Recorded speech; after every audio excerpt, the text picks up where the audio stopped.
also to just dig a really long horizontal axis on your T-trench so that like the base of the ellipse is just deep enough. Cool. So, just to kind of like give a overview of the whole setup for this, everything you need. I've got one ice axe. Everything I've got is stuff that you guys should have with you. There's various ways you can substitute gear in for parts of this, but kind of the selection I currently have is going to be enough to get you through. I've got one picket, one ice axe, and a trekking pole. And as far as the carabiners and such, I've just got 2 lockers besides the 2 that I'm locked onto my knot with. Then I've got 3 prusik loops, and then a grand total of 5 extra non-lockers, single length sling, and a double length sling.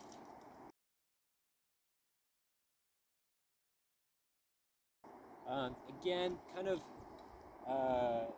as you get more into this, you can substitute various fancier progress captures and rope grabs into the haul system. It can also be nice just to have extra locking carabiners and extra slings and stuff. It just gives you more options. But what I currently have is going to be plenty to do this with.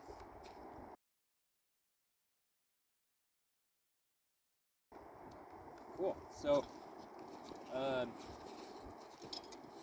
I'm just going to be walking along the glacier, minding my own business, and whenever Kyle's ready, he can send Mr. Backpack down into the crevasse. And just like that, well, that didn't go very far. I'm going to push it over a little farther. There we go. There we go. Had to get over the lip a little bit.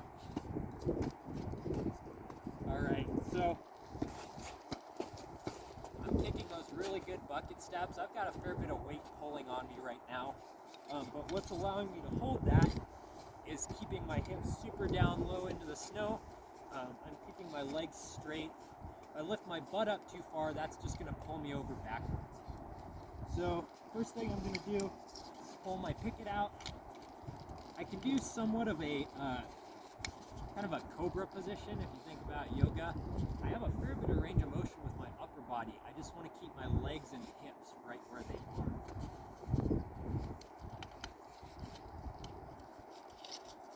Free this picket. I can kind of preemptively get a locker on the end of the cable. And I'm just going to come right in front of me with the picket. I don't have to go up crazy far. I can come in pretty close, and that'll actually help me out in a minute. So again, I'm going to angle that picket back about 25 degrees and just start whaling it in there.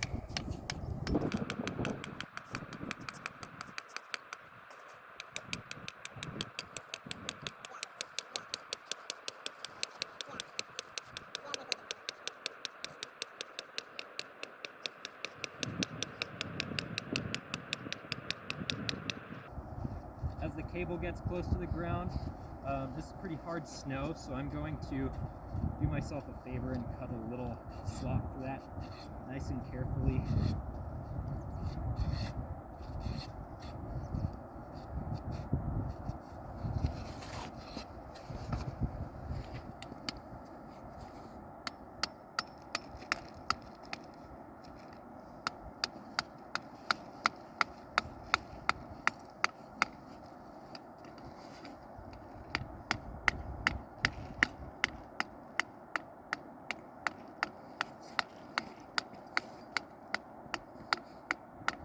Sweet, and this is really hard snow, so that's as far as I'm going to drive it in. Give that cable a little snap. And this is where I want to be very careful about rolling over onto one side. For a little bit, I'm going to be just on one foot, so if anything, I might want to improve my steps a little more. And then I can plant my ice axe and hold on to that just as a backup. And then I'm going to keep one leg totally straight, and I can kind of stack the other foot on top of it. And by doing this, I'm rolling over and exposing the knot while still keeping that other leg straight, my hips close to the ground. This part's definitely a little dicey, and especially in this harder snow. My bucket steps aren't that good, so you want to be careful about doing this. Next, I'm going to take this locker and just clip it in at the knot down here. What can happen if you place this picket a little too high and end up sliding down a little bit, you can end up where the cable doesn't quite reach down to where your knot is. And what you do then is you could just take this off. So I could even free my mountaineer's coil up.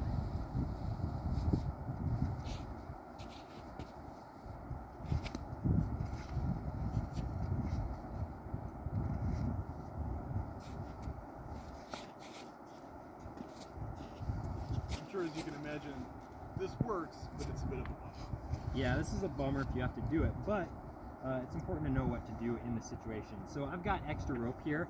I can just tie an overhand knot up here, and if I needed to, I could clip the cable in up here instead.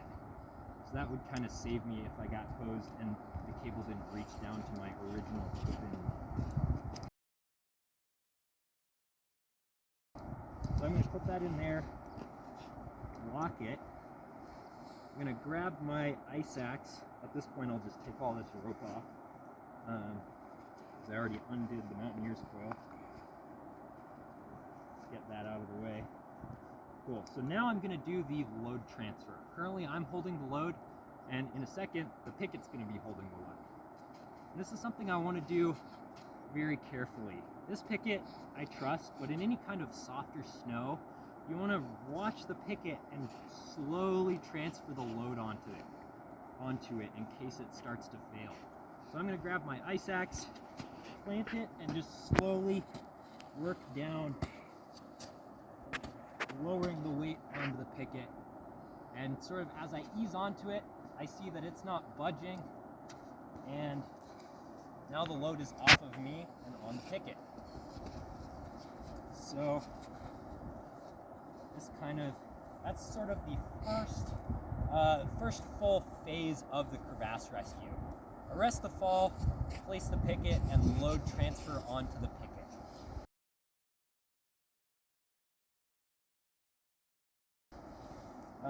What I want to do next, I'm currently stuck here, and I want to free myself and give myself mobility to do pretty much everything else I need to do.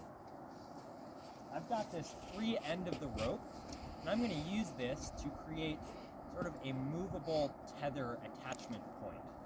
And I'm going to do that just using a prusik loop to tie a prusik off.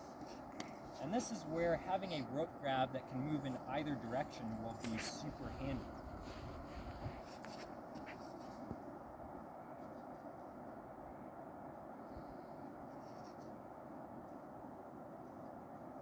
I'm just going to tie a 3-wrap prusik on there, make sure it's well dressed. Then what I'm going to do is take one of these lockers, unlock it, and put that onto my prusik.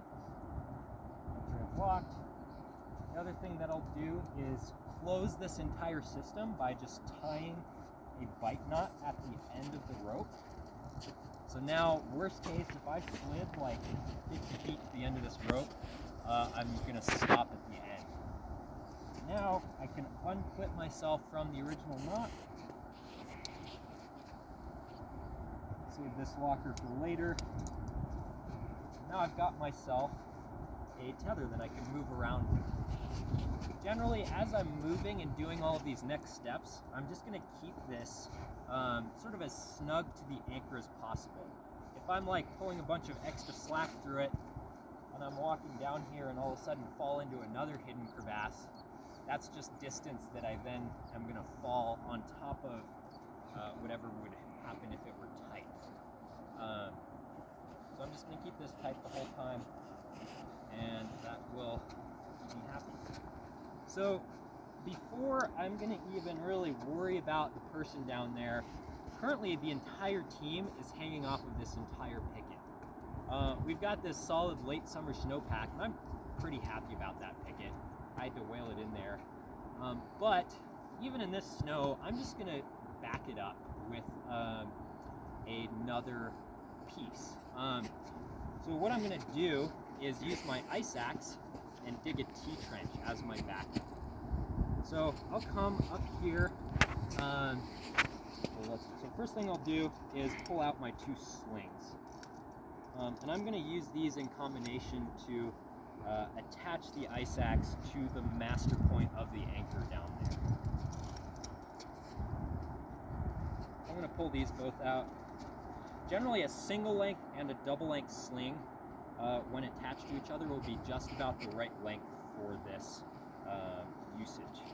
So I'm just gonna girth hitch those together, and then I can come down here, take one non-locking carabiner. Does anyone know why I can use a non-locker here? Anyone? It's the backup. This doesn't need to be a locker, it's just a backup for the whole anchor system. So I'm going to clip that there, and then just using this as kind of a measuring tape, I can see about where I want to dig the T-trench for my ice axe. Generally, it's better to go slightly higher than slightly lower as opposed to slightly too high. If you end up shorted on sling, it's hard to make additional sling disappear. And if you're too low, there's quite a few ways to shorten the slings, which we'll talk about in a second. So I'm going to measure up to there, and note that I am just going straight up behind this picket. In rock climbing, it's pretty normal to have basically 2 anchor points that you are equalizing between. In this case, we've already placed one anchor point that's kind of in line with our direction of load. It would be really difficult to place another piece out here and then actually equalize between those.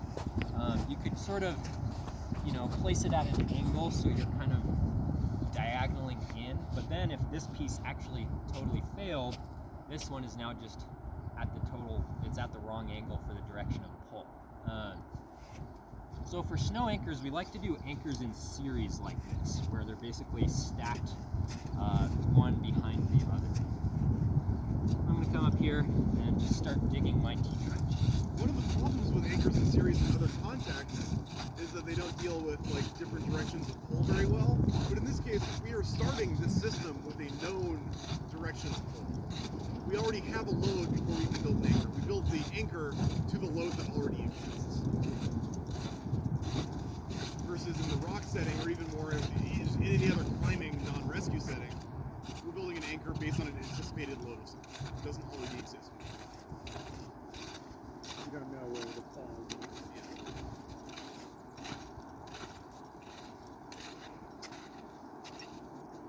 I mean, what comes from below. Yeah, below what angle Yeah. and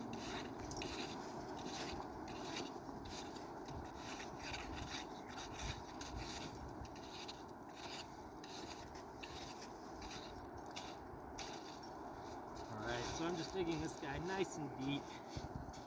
Better safe than sorry here. You're going to take the time to do it, Yeah, this is where good craftsmanship really comes in handy. I don't want to be doubting myself. Alright, and then I can kind of set the ice axe in, make sure it goes in where I want it to.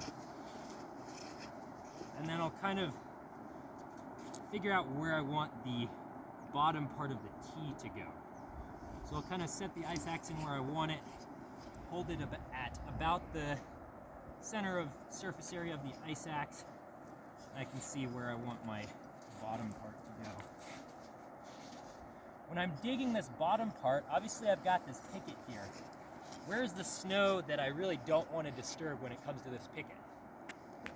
Downhill, right? So kind of this area right in front of this picket. So when I dig the bottom part of this T, I'm going to dig it so that the trench ends up popping out on the surface right about there. Kind of as low down as I can go without disturbing that snow.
carabiner can stretch forward quite a bit. So we don't really have much utilization going on. What we want to do is basically just shorten this as much as we can to where we can still clip the carabiner in. There's a number of ways to do this. One way to kind of fine tune it is just add twists. And that will bring the carabiner up sort of a quarter to a half an inch, depending on how many twists you add. Another way, I'll just go through a couple ways of shortening. You can add an overhand knot up here, and that will shorten it. You can add a figure 8, so just an extra twist in there. That'll shorten it even more. You can add a figure 9 or more, so just keep adding twists, and then go back down through there. And that can take up quite a bit of extra sling. You can also tie it up and flip to the other side. Yeah, and then that's the final option. If you really want to just shorten this a bunch, is tie an overhand knot. And then just clip the carabiner up above that.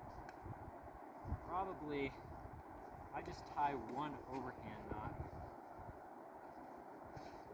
My guess is that'll be pretty good. Let's see if I can get this clipped in. So I'm gonna I want this to be where I can just barely get that carabiner clipped in.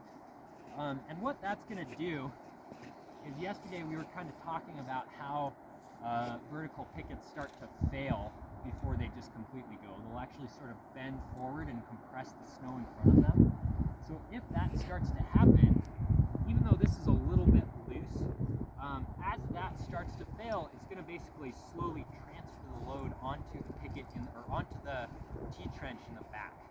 So it's actually kind of a nice, some nice reasoning behind doing it this way.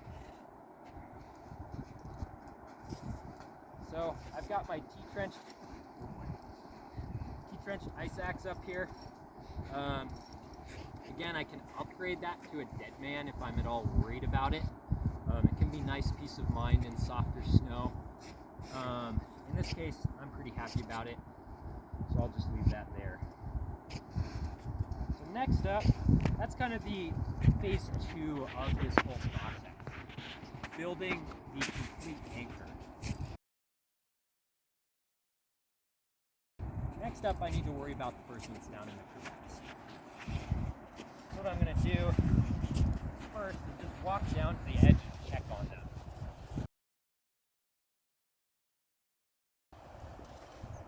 Mr. Backpack, are you okay? He's okay. He really wants to be hauled out.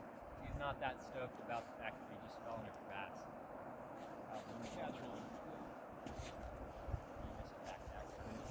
cool. So, what happens next is we are going to do a new Strand direct haul. So I'm going to use all this extra rope and basically toss down the end of it, and then we're going to haul them out on that strand. The reason for that, when we have an actual crevasse fall, unless it's on basically pure ice, so like late season, usually your rope is going to cut quite deeply down into the lip of that crevasse. So you'll have kind of a right angle lip, and the rope can cut up to like 5 feet down into that in softer snow, less if it's harder snow, but it can go ways down in there. There's what we call original Strand direct haul, just involves basically unburying the rope so you can see the whole thing, and then hauling out on the original rope that the person was attached to. The problem with that is that you are dealing with a lot of friction. What we can do with the new Strand is set the lip up so that we're super happy with how the rope is running to basically minimize friction. So I'm going to bring my trekking pole, that's where this comes in handy, down to the lip. And I'm basically going to kind of clear off any loose snow. Notice here, especially close to the lip, I'm kind of minding my trussing, so I'm not going to go very far if I do slip. So I'll kind of just clear out any loose snow, and I'm going to take my trekking pole and kind of just set it down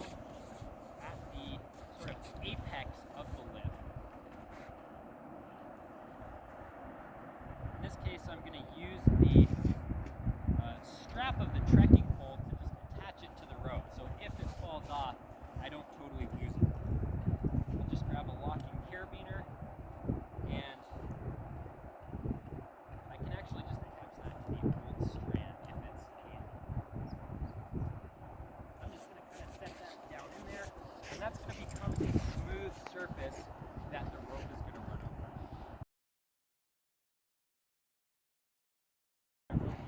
Another thing I can do while I'm down here is just tie it back up mounted. And then I know I'm not going to fall too much farther down into the crevasse, even if I take the winger and the pressing screws. So I'll pull all of this extra rope down.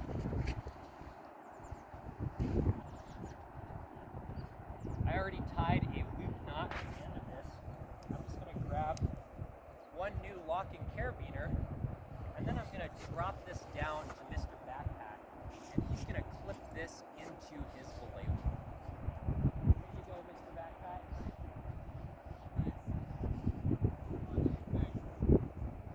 What would a potential problem be if Mr. Backpack were incapacitated? Or if it were just a backpack. He can't hook the carabiner to himself. So if that were the case, you kind of have two options. One, you could do a original Strand direct haul. It's fairly similar. You're just going to have to totally dig out the lip. Or what's more likely is you'll just have to rappel down Mr. Backpack and then sort of set him up, clip him into the end of the rope. What you can do is put a little chest harness on him, so that can just be a single sling around one shoulder, basically to hold him upright if he's actually totally incapacitated. That's rather unlikely. It's a little bit out of the scope of this course because you need to know how to rappel down and then switch back into ascending so you can ascend back up the rope. So we won't go into that. It's very unlikely that someone will just get totally knocked unconscious in any kind of reasonable crevasse fall. So, not super worried about that. Hopefully Mr. Backpack is at least conscious enough to take a carabiner and clip it to his belay loop. The nice thing here is you have a view of him doing it, most likely. So I can kind of see that he flipped it to himself and did indeed walk. Now I'm just going to run this rope right over the trekking pole and then sort of walk it back up to the anchor along with my prusik.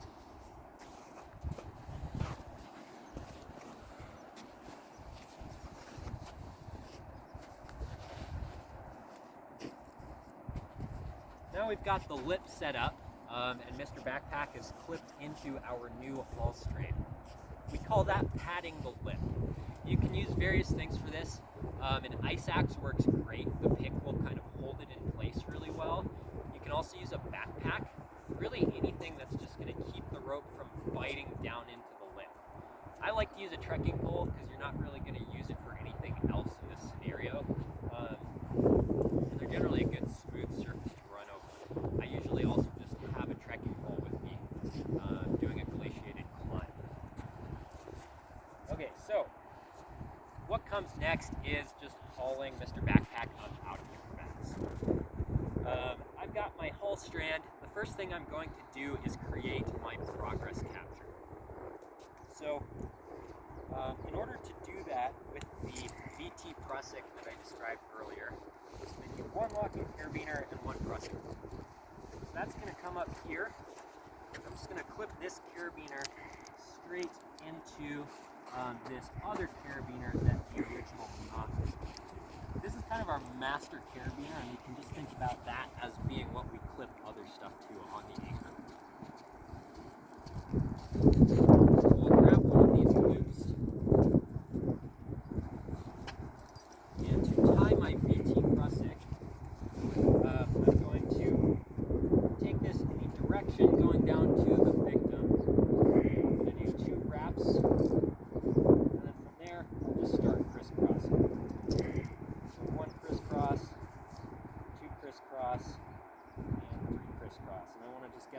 tight as I can. And then I'll clip both of those loops and the rope into the locking carabiner.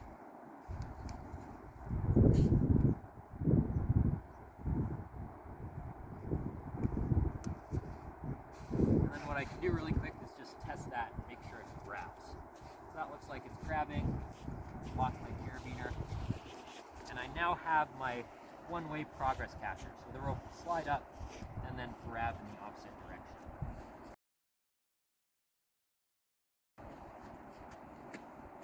That's the first part of my pulley system. Next thing I need to do,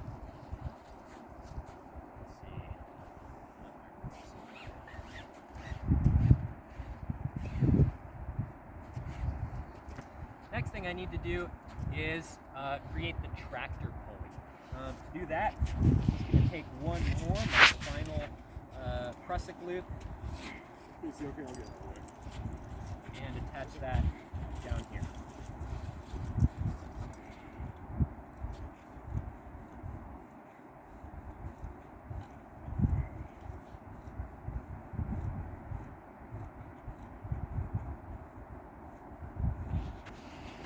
What I can do just to take up a little bit of extra space in this system, if I just clip a carabiner on right here, this sort of space between that carabiner and the prusik knot is just dead space in the pulley system. I can eliminate that quite easily by just tying a knot and clipping the carabiner below that knot. Enough. You can also just wrap the prusik a couple more times too. Yeah. Yeah, I'll just go with that option. So I'm just going to add like two or maybe one more wrap to this prusik. Doesn't make it more tougher to cinch. Well, It can. If you do like an 8-wrap prusik, that'd be really hard to do. But one or two extra wraps basically just adds a little more friction. So here we go. I've got my my tractor pulley ready to go. I'm going to take the back side of the progress capture, hook it into the tractor pulley, and now I have my 3-to-1 pulley system. What I can do, as I mentioned earlier again, you can try pulling on the 3-to-1 and just see what happens. You'll know pretty quick if it's not going to work. What I can do to pull on it as well, I'm just going to take my prusik and slide it down to the other side. And get rid of this knot now that I'm not down near the edge. So I'm just going to slide this down near my tractor pulley and then use this. I just got an easy attachment point to my harness, and I'm just going to haul uphill. So I'm making decent headway here. It's a good bit of work, but it's working. And then I can let go, and that progress capture is going to take the weight off of me. Eventually, once I get further up, I'm going to run out of throw in the pulley system. So once that tractor pulley gets up to the progress capture, I just need to reset it. So to do that, just let the progress capture do its job and grab the weight, and then I can take this and slide it back down. And then I can keep on hauling. So now we'll say, Mr. Backpack was eating a few too many hamburgers over the winter, and I cannot haul him with this 3-to-1. What I'm going to do is, I've got this back side of the knot that I originally attached to the anchor. This is a convenient, currently unused fixed strand of rope.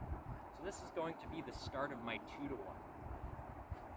As I mentioned earlier, we can make a rope grab that's just a knot. The only caveat is it can't be on a loaded strand of rope. I wouldn't be able to use a knot as a rope grab here because that's tension between the progress capture and the crevasse fall victim. Back here, this rope is slack. It's on the other side of the progress capture. So I can just tie a quick overhand knot here. Take one of my non-locking carabiners, and then I'll take that fixed strand and flip it through there. And now I've got a 2-to-1 pulley built on top of my 3-to-1. In order on this, I can just take my prusik and scoot it back around to the other side. Now I'm attached right here, and I can easily start pulling on the haul strand of the 2-to-1. And now I've got my 6-to-1 haul system. So I'm going to haul uphill. And let that grab. I can come down here, do a little reset. Note that the quick way to do a reset is by sliding the 3-to-1 down. I don't even need to retie the knot that the 6-to-1 is pulling on. Something to note, if hauling ever suddenly gets a lot more difficult, if you're pulling with the 6-to-1, it's working fine, and all of a sudden it stops working, you're pulling with all your might, and you're not gaining anything, it's really important to go and check on the crevasse victim. It's entirely possible with a high degree of mechanical advantage, especially if there were multiple people pulling up here. You can generate enough force to basically squash someone into the lip of a crevasse. So if you have kind of an overhung lip, you can actually basically squish someone against the bottom of that so hard that you kill them. Not good. It has happened a couple times before, which is just a horrible way to go. I did kind of start feeling a little more resistance, so I'm going to just work my way back down to the edge and make sure Mr. Backpack is pulling. He is. He's just dragging on the snow. We'll just keep on hauling.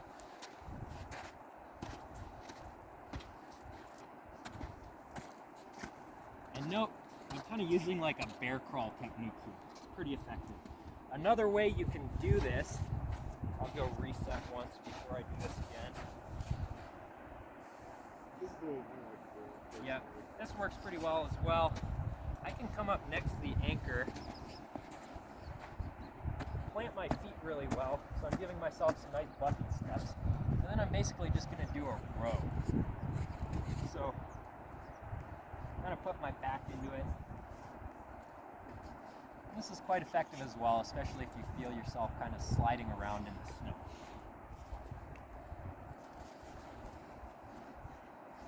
Alright, another reset.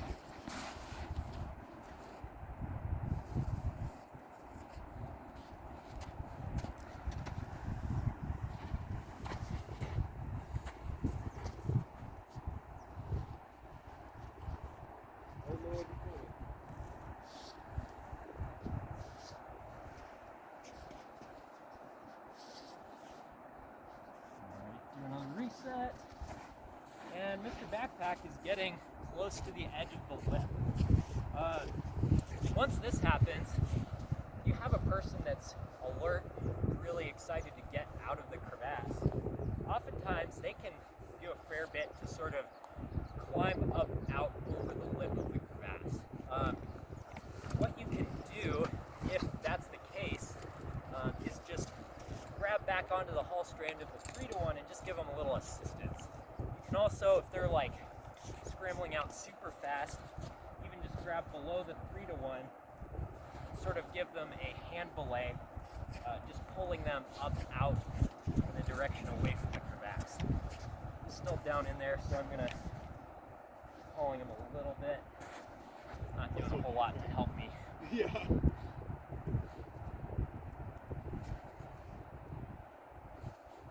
Alright, and then the great thing, this is oftentimes where if you have an ice axe or a trekking pole, this is kind of the most likely time for it to pop free from under the rope. But it's clipped into the loop between sort of the original strand that Mr. Backpack is attached to and him. So it's not going to just get lost in the bottom of the crevasse.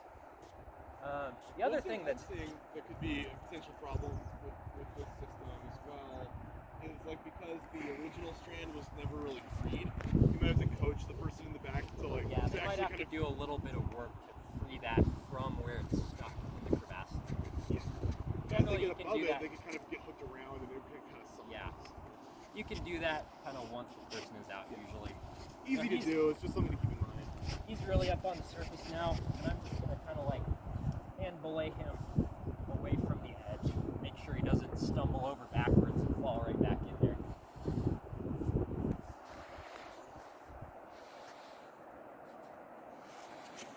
And then from here, a decent thing to do, just to kind of wrap things up, and then you can sort of uncluster this whole mess, is just tie an overhand knot, maybe snag a locking carabiner from Mr. Backpack because I'm out, but I'll just take a non-locker and clip him into the anchor. And now he's attached to something. And then we can break everything down and get totally reset up from here. Decide if we want to charge on or go home and have more hamburgers.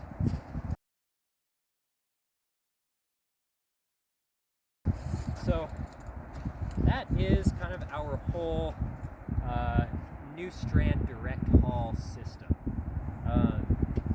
Hopefully that all makes sense.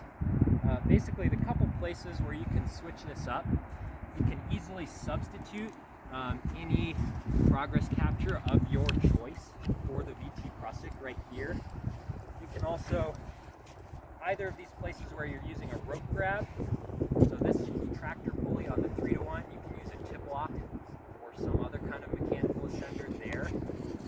And then on the 6-to-1, where I just tied a knot, you could put a Prusik or another tip lock or something like that.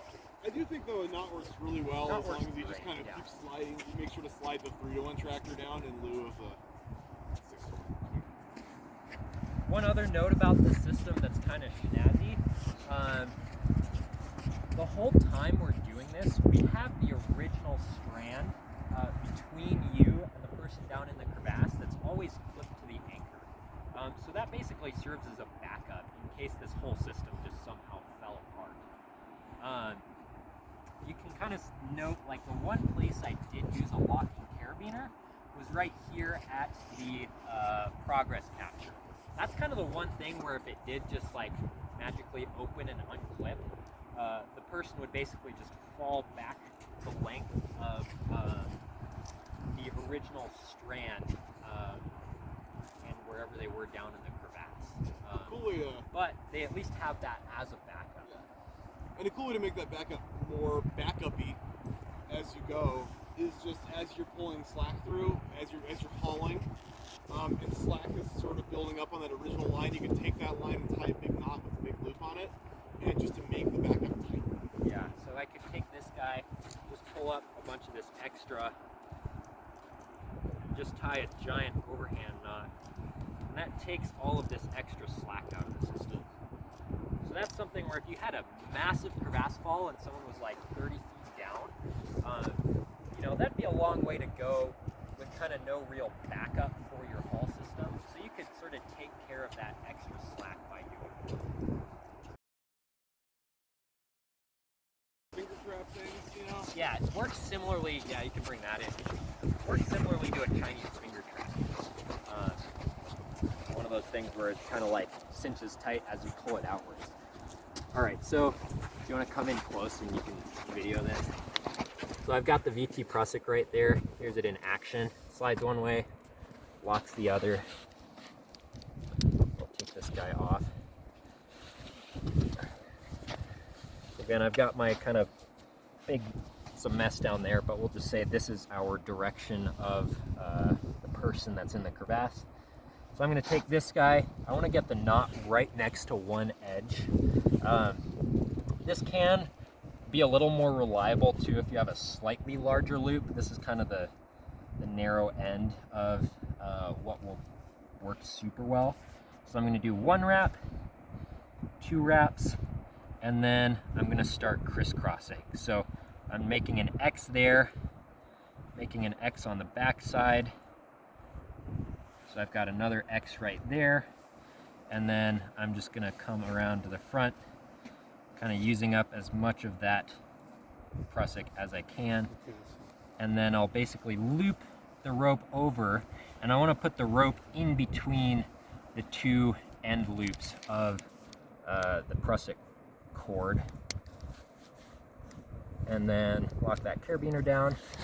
So if I go one way, it's grabbing on, and then the other way, it'll basically disengage it and let the rope slide through.